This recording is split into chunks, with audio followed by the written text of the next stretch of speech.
Welcome to our channel. Today, you are about to hear one of the most powerful, inspiring, and emotional stories in the world of automobiles. A story that began with a dream, a woman's courage, a man's invention, a dictator's obsession, and a brand that became a symbol of luxury and power across the entire planet. This is not just about cars. This is about pain, history, struggle, success, failure, courage, war, redemption, and love. In this story, you will learn how a German inventor named Carl Benz created something the world had never seen before, a motor car.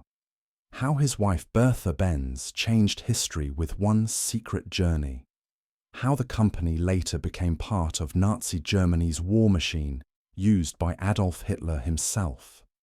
How Mercedes-Benz faced the truth, admitted their dark past, and rose again to become one of the most respected brands in the world. And finally, how Mercedes became a symbol of status from Germany to Dubai, from India to Hollywood, from history to the future. This is the real-life success story of Mercedes-Benz. A story that is emotional, deep, shocking, and unforgettable. So make sure to watch till the end, because this journey is full of surprises, lessons and moments that will give you goosebumps. And before we begin, don't forget to subscribe to our channel if you love stories that are real, powerful, and inspiring. We bring you true brand stories, motivational journeys, and untold facts that will help you grow, think, and dream bigger. Your support means everything to Story. Us. Now let's begin. Go back to the mid-1800s in Germany. In a world where people still used horses and carriages to travel, no one had ever imagined a machine that could move without horses. It sounded impossible, some even called it madness. But one man had a dream. His name was Carl Benz. He was born in 1844 in a town called Karlsruhe, Germany. He was a mechanical engineer, intelligent, quiet, and always full of ideas. From a young age, Carl was obsessed with machines. While other boys played games, Carl drew pictures of gears, wheels, and engines. In his heart, he wanted to build something that could move on its own, something that could replace horses. But in those days, people didn't believe in such ideas. Everyone said, "Why do we need a car? We already have horses." But Carl didn't stop. He spent years of his life building an engine that could run on fuel, not on animals. It was small, noisy, and very different from anything the world had ever seen. But it worked in 1885. Carl Benz finally built the world's first gasoline-powered automobile. It had 3 wheels, a small engine, and it looked like a strange bicycle. He called it the Benz patent motor. But there was a problem. Nobody believed in it. Nobody wanted to buy it. People laughed at him. Some even called him crazy. He felt defeated. And then, someone very special came forward. This is where the story becomes truly magical. Carl's wife, Bertha Benz, was not just a wife. She was a visionary, a believer, and the real hero of this story. In a time when women weren't even allowed to vote, she decided to do something bold. One early morning in August 1888, without telling her husband, she took the car with her 2 sons and went on a journey that changed history. She drove from Mannheim to Pforzheim, a distance of 106 kilometers. This was the first long-distance car journey in the world. She didn't have maps. There were no mechanics to help her, no gas stations, no roads made for cars. But Bertha was brave. Along the way, she had to fix the car by herself. She used a hat pin to clean a blocked fuel pipe. She used her hairpin to fix a broken, the beginning, ignition. She stopped to pharmacy to buy more fuel, making it the first gas station in history. People in the villages were shocked. Some thought she was a witch. Others couldn't believe that a woman was driving a metal horse. But Bertha didn't stop. After many hours, she reached her mother's house and sent a telegram to Carl saying, "The car works, the world is ready." That journey was not just a drive, it was a message to the world. And it worked. After that, people became curious. They came to see the car. Some laughed, but many were amazed, and slowly people started believing. Sales began, orders came in, and what started in a small garage in Germany became the beginning of Mercedes-Benz. But the journey of Mercedes-Benz was far from over. That was just the beginning. Now let's go deeper. While Carl Benz was working in one part of Germany in another city, Stuttgart, there was another genius. His name was Gottlieb Daimler. He had the same dream as Carl, to build a vehicle that runs on fuel, not horses. But he wanted to go faster, stronger, and make machines for everyone, not just the rich. In 1886, around the same time, Carl Benz was building his car. Daimler and his partner Wilhelm Maybach were also working on a small engine. And guess what? They succeeded. They created a small light engine called the grandfather clock engine and installed it into a bicycle, making one of the first motorbikes in the world. Later, they added the engine into a 4W-wheeled vehicle, just like Benz. So now Germany had two men inventing the future of transportation separately. You might think Ben and Daimler worked together from the beginning, but no, for decades they were rivals. Ben had his company. Ben and C. Daimler had his company Daimler, Moto, and Gazelle Shaft, or DMG. They competed. They had different ideas, different engines, and even different customers. But something else was about to happen, something that would unite them forever. Now comes a very special part of this story. The name Mercedes. Where did it come from? Here's the truth. One of DMG's biggest supporters was a man named Emil Gellen. He was a rich businessman, a car dealer, and a man who, the history, loved racing. He used to sell Daimler cars in France and Austria, but Emil had one condition. He told DMG, "I will sell your cars across Europe, but the car must be named after my daughter." Her name was Mercedes Gell. She was only 11 years old at that time, and that's how the name Mercedes was born. In 1901, DMG created a new car called the Mercedes 35 HP. It was beautiful, powerful, and fast. It changed the way cars were built, with a longer wheelbase, stronger engine, and lower body. People called it the first modern car. It was a huge success. Everyone started calling DMG cars Mercedes, and slowly the name became more famous than the company itself. Then came World War I, 1914 to 1918. Germany was at war. Factories stopped making normal products. They started making weapons, military vehicles and engines for war, planes. Benz and Cy and Daimler DMG both had to stop their regular car business and support the war effort. They made engines for tanks, trucks, submarines and aircraft. But after the war, Germany was broken. The economy was destroyed. The people were poor and companies were bankrupt. Both Benz and Daimler companies were struggling to survive. In 1926, the two companies, Benz and Company and DMG, came together and became Mercedes-Benz. They combined Carl Benz's name, Daimler's engineering, and Mercedes as a brand. They were ready to conquer the world, and they did. Mercedes-Benz cars became a symbol of quality engineering and luxury. But something dark was on the horizon.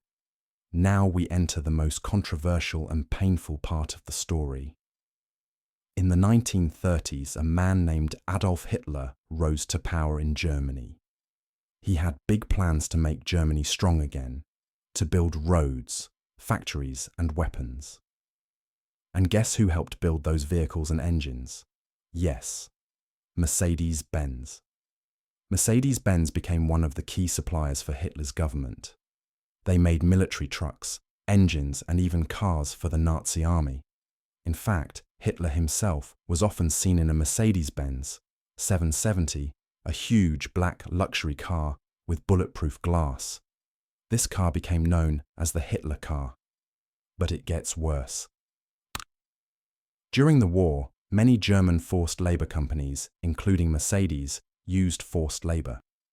That means they took prisoners, Jews and people from occupied countries, and forced them to work in factories under terrible conditions.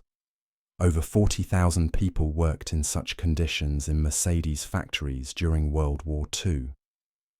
This part of the story is painful and dark, but it's also important to tell the truth. And Mercedes-Benz later admitted this, apologized publicly, and paid millions to help survivors and educate people about this part of history. They didn't hide from their past. They took responsibility, and that gave them respect. Germany was destroyed after World War II. Cities were in ruins. Factories were bombed. People had nothing but Mercedes-Benz, began to rebuild from zero. They used whatever materials they had and started making small cars, delivery vans and buses. In 1954, they introduced a new car that shocked the world, the Mercedes-Benz 300 SL Gullwing with doors that opened like wings of a bird. It became an icon. From there, Mercedes kept growing year after year. They became a symbol of luxury power, class, German engineering. Presidents, kings, businessmen, and even Hollywood stars began using Mercedes. From War to Peace from 1945, Guilt to Greatness from a dream to a global legacy. But the road ahead was not easy, because now the world was changing fast. Let's dive into the journey of how Mercedes-Benz became a global luxury icon, how they fought powerful competitors, and how they entered the future with electric dreams. While most companies focused on speed or looks, Mercedes focused on something more important: safety. In the 1960s, Mercedes-Benz engineers asked a question: what if cars could save lives, not just move people? And that's when they started introducing life-saving features. Crumple zones, a special design that absorbs the impact during a crash, so passengers stay safe. Seat belts. They promoted seat belts when many people didn't even care about them. Airbags. Mercedes was among the first to include airbags as standard in their cars. Anti-lock braking system, ABS. This system helps the car stay in control, even when brakes are used suddenly. People began to say, if you want the safest car, buy a Mercedes. And this reputation lasted for decades. In the 1970s, the world saw another side of Mercedes-Benz luxury power class. They launched their famous S-Class. This wasn't just a car, it was a moving palace. It had soft leather seats, wood-finish dashboards, smooth rides, powerful engines, quiet cabins, advanced technology for that time. Kings, queens, presidents, actors and CEOs all started choosing Mercedes-Benz as their car. It became a symbol of success. In many countries, people would say, you know you've made it in life when you drive a Mercedes.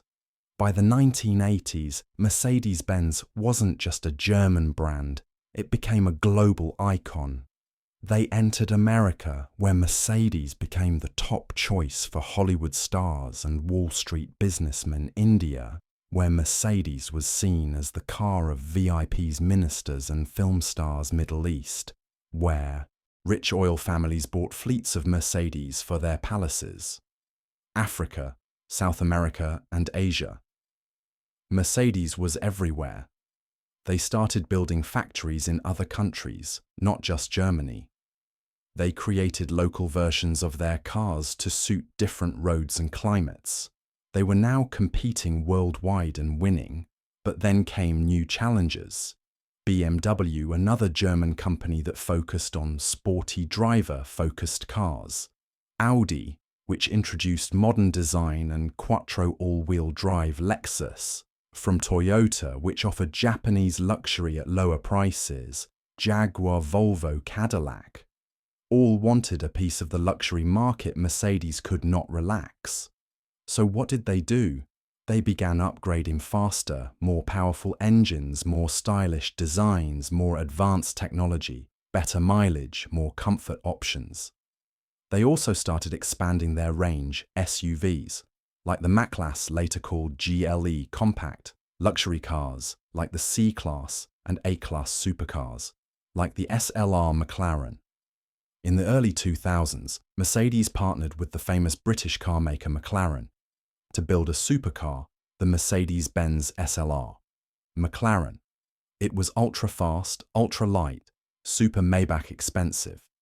A combination of F1 racing technology and German engineering. This car became an icon with only a few thousand made. It was for the richest of the rich. In the 2011 10s, Mercedes decided to go even higher. They launched the Maybach, a sub-brand for super luxury. These cars were even more luxurious than S-Class custom-built for billionaires, with features like massage seats, refrigerators, 64-color ambient lighting and privacy partitions. Mercedes Maybach became the favorite of celebrities like Jay-Z and Beyoncé, royals in the Middle East, ultra-rich in China, Russia and India. It was like a private jet on wheels. Today, Mercedes-Benz knows the future is electric, so they created a new brand, EQ, which stands for Electric Intelligence. They launched EQS, the electric version of the S-Class, EQE, electric version of the E-Class, EQB, EQA, and EQC electric SUVs. These cars have huge digital dashboards, voice assistant, hey, Mercedes, fast charging, long battery, life, super silent drives. Mercedes is investing billions to create electric-only factories, clean energy production and next-level AI technology. Their goal to become fully electric by 2030. And they're serious. You might wonder, why did Mercedes-Benz survive for over 100 years? Why did it become more trusted than Samsung, Hyundai, and even tech giants? Here's the secret. They kept improving, never satisfied. They learned from their mistakes. They faced their dark past. They believed in quality. They never chased only profits. They understood their audience. They moved with time from fuel to hybrid to electric. Let's start with a question. Why do world leaders, kings, billionaires, and even secret agents in movies choose Mercedes-Benz? There's a reason why. When a president visits another country, a Bollywood star is seen at the airport, a businessman enters a 5-star hotel, or even when James Bond chooses a ride in some movies. The car waiting outside is often a Mercedes-Benz because it says something without using words.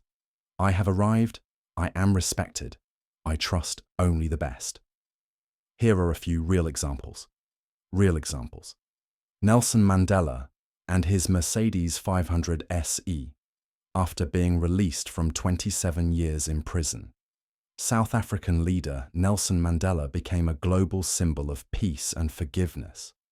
And when he became president, the people of South Africa built him a Mercedes-Benz 500 by hand.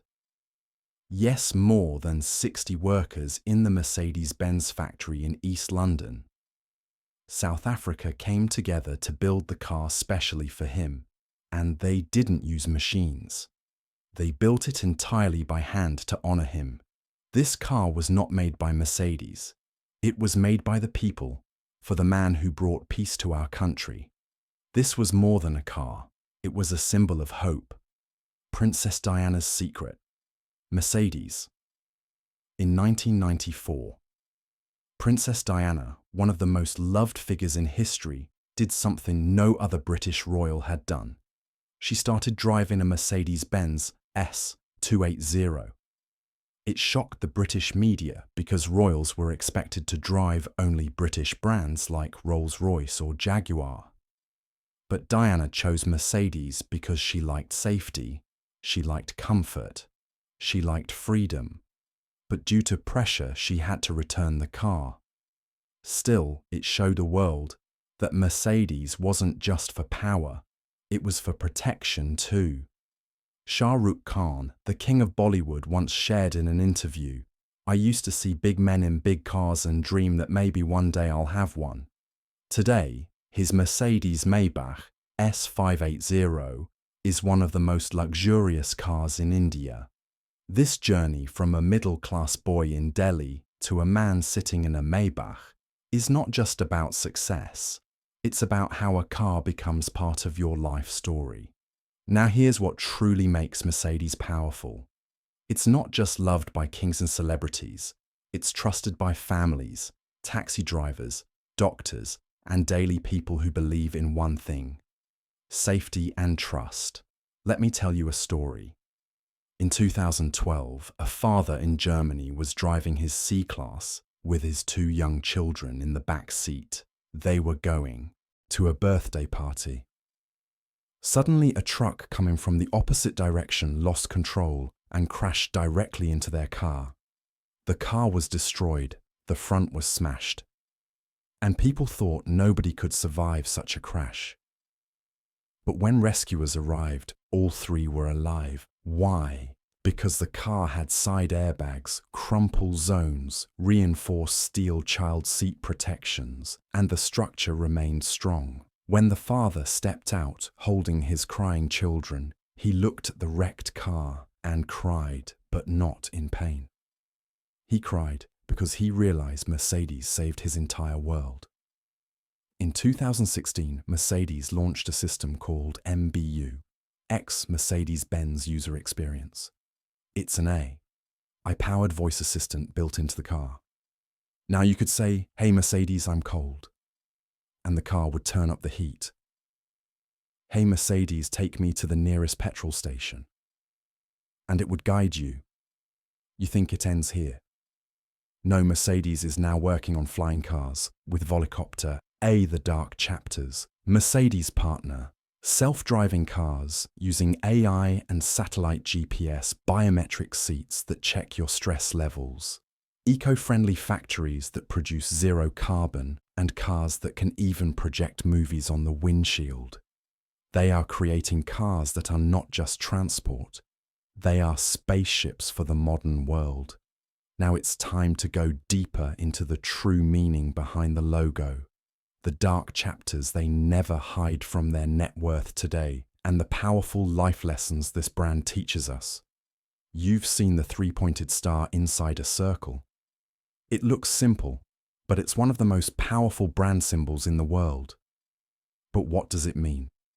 3 points, 3 worlds, land, air, sea. Yes. When the logo was created, Daimler, one of the original founders, said, "Our engines will rule the land, the air and the sea." It wasn't just a dream. It was a promise. And today, Mercedes makes luxury cars land. They've partnered in aircraft and helicopters, air, and even marine engines. See, that tiny logo holds a massive vision. Nothing is impossible. Now let's talk numbers. The company is part of Mercedes-Benz Group, AG, formerly Daimler AG, one of the richest and most respected companies in the world. Here's what you need to know. Brand value 2025 over 60 billion. USD annual revenue 2024. Approx 165 billion US global employees, over 170,000 people. Car sold in 2024, over 2.44 million vehicles.